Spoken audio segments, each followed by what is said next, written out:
வணக்கம். இன்றைய fresh news செய்திகள்.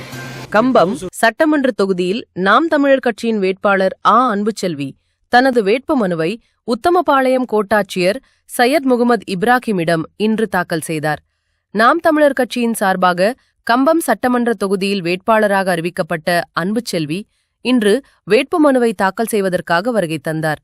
அப்போது அவர் தனது ஆதரவாளர்களுடன் சென்று முல்லை பெரியாறு அணையை கட்டிய கர்னல் ஜான் பெனிகுவிக்கின் திரு உருவ சிலைக்கு மாலை அணிவித்து சிலையின் முன்பு வீரவணக்கம் செலுத்தினார்.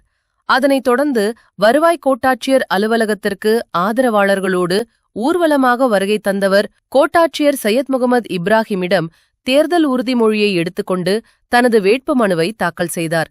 அதனைத் தொடர்ந்து பத்திரிகையாளர்களை சந்தித்த அவர், கம்பம் தொகுதி விவசாயம் சார்ந்த பகுதி என்பதால் விவசாய பொருட்களை ஊக்குவிப்பதற்கு தேவையான திட்டங்களையும் இளைஞர்களுக்கு வேலைவாய்ப்பை உருவாக்கும் பல்வேறு பணிகளையும் செய்வேன் என கூறினார்.